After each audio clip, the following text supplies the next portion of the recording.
The world doesn't care about your excuses. It never has. It never will. Look around you. Every monument, every invention, every empire carved into history was built by men and women who stared into the abyss of uncertainty and said, "I choose me." They didn't just cross rivers. They burned the bridges behind them. They cut off retreat. They sealed their fate with the fire of absolute commitment. And you're standing at the edge of your own river right now. You feel it, that restless ache in your chest, that voice whispering, asterisk, there's more asterisk. But you hesitate. You glance back at the safety of the shore you know, the predictable job, the comfortable routines, the half-lived dreams gathering dust. Today, that ends. Today, you stop negotiating with mediocrity. Today, you douse those bridges in gasoline and strike the match. Because the life you crave isn't found in retreat. It's forged in the furnace of no return. Think of Quartz in 1519, landing on the shores of Mexico with 600 men. His first order asterisk burned the ships asterisk. No going back. Only conquest or death. That's not recklessness. That's raw, ruthless strategy. He understood what most never will.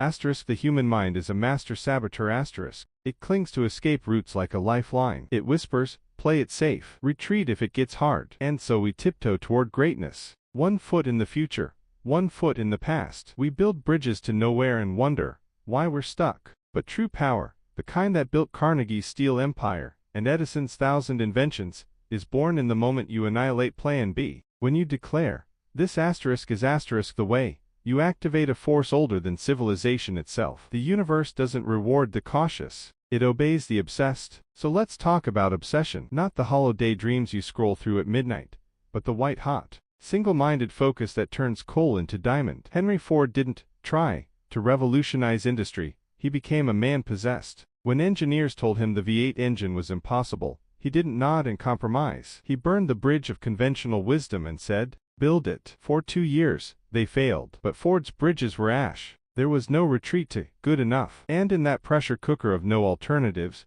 genius ignited. That's the alchemy you must master. Pressure isn't your enemy. It's your accelerator. When you trap yourself between your vision and the void, survival instincts kick in. Your brain rewires. Solutions materialize. Resources align. Why? Because you've silenced the cowardly whisper of, maybe, with the war cry of, must. Now, feel that resistance rising. That's fear. The guard dog of your comfort zone. It's snarling.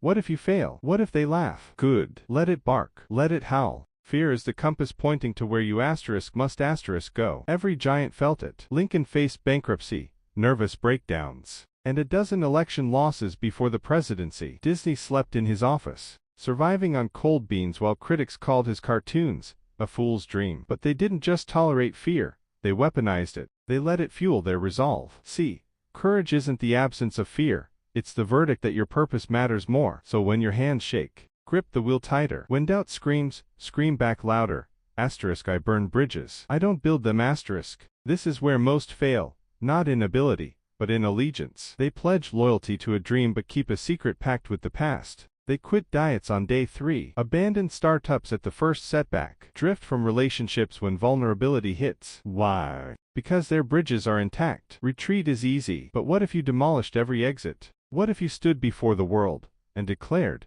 this is who I am. This is what I build. Judge me. Doubt me. Watch me. That's when the magic happens. That's when your mind stops seeking shortcuts and starts forging paths. Like Rockefeller plotting oil dominance during Civil War chaos, or Jobs returning to Apple with a salary of $1, all in, no net. Their backs weren't just against the wall. They asterisk became asterisk the wall. Unmovable. Unbreakable. So ask yourself, what bridges are you still guarding? The soul-sucking job, just in case. The toxic relationship, for now. The dream you call, someday. Burn them. Today. Right now. Not with regret, but with reverence. Light the match and watch the flames dance. Feel the heat on your skin. That's not destruction. It's consecration. You're freeing your future from the ghosts of compromise. From this moment, your only currency is forward motion. Your only language, action. Your only prayer, grit. The world won't understand. Let them call you reckless. Let them label you extreme. While they cling to their life rafts, you'll be walking on water,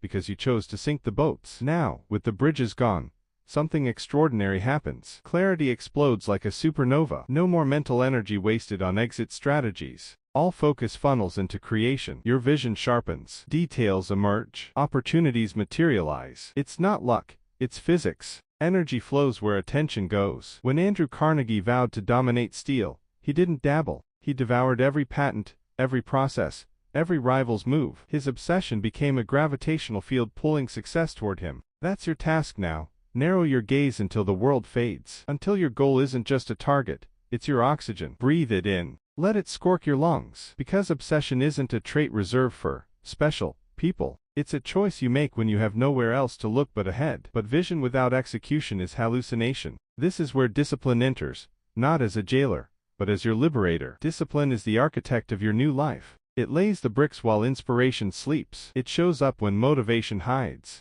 Think of Michelangelo in the Sistine Chapel, for years on his back, plaster dripping in his eyes, bones aching. He didn't paint when he felt like it. He painted because he'd burned every bridge to mediocrity. His masterpiece wasn't created in a blaze of passion but in the quiet, relentless grind of showing up. That's your battlefield now. The 5 a.m. alarms, the rejected proposals, the extra rep when your muscles scream. Every act of discipline is a brick in the foundation of your empire. And empires aren't built by those who ask, "How do I feel?" They're built by those who declare, "This is who I am." Action, real, relentless, imperfect action, is your new religion. Stop waiting for permission. Stop seeking guarantees. The greatest innovations weren't born from certainty, they erupted from daring. The Wright brothers didn't wait for perfect wind conditions. They risked death in a wooden glider. Rosa Parks didn't wait for legislation. She planted her feet and refused to move. History isn't shaped by those who wait for the right time. It's seized by those who make now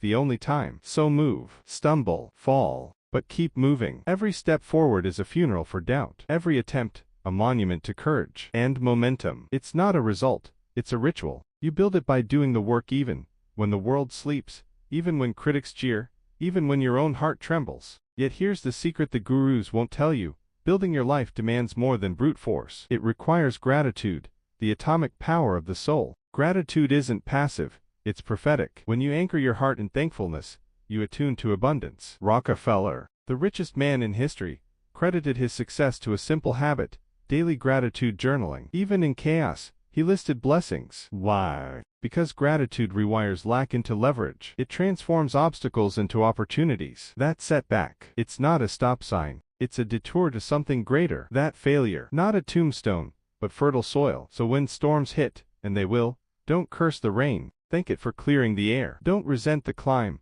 praise the strength it forges in your legs. Gratitude turns resistance into rocket fuel. And in that resilience, you'll discover adaptability, the art of thriving in flux. The world doesn't stand still. Markets crash. Technologies disrupt. Plans shatter. But bridge burners don't break, they evolve. Darwin didn't say, "Survival of the fittest." He said, "Survival of the most adaptable." Look at Netflix. They mailed DVDs, then streamed content, then produced originals. They torched their own models before competitors could. That's your mandate. Love your vision but detach from your methods. When one path collapses, carve another. When walls rise, build ladders.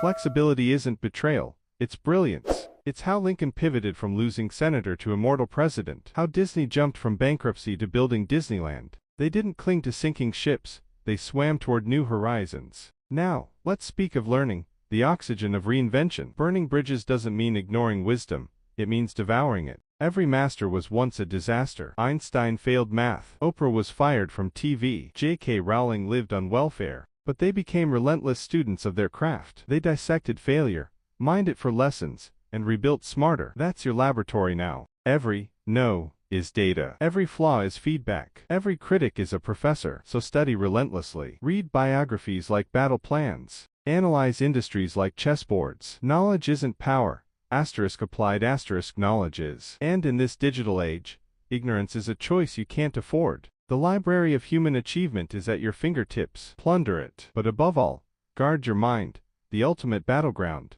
Napoleon Hill uncovered this century ago. Thoughts are tangible forces. What you dwell upon expands. Feed your mind poverty, and it constructs prisons. Feed it possibility, and it builds palaces. Henry Ford famously said, "Whether you think you can or think you can't, you're right." It's not a cliché, it's cosmic law. Your beliefs shape your reality. So starve doubts. Feast on affirmations. Surround yourself with voices that echo your potential, not your past. And when negativity invades, as it will, expel it like poison. Your mind is sacred ground. Plant flags of victory there long before the world sees them. As you stand now, on the scorched earth of your former retreats, feel the power coursing through you. This is your rebirth, your ground zero. From here, you build not with bricks, but with belief. Not with luck, but with labor. Every sacrifice is a cornerstone. Every scar is a medal. And when exhaustion whispers, rest, remember, bridges burn hot, but they light the way. They illuminate the path only the brave dare walk. You are no longer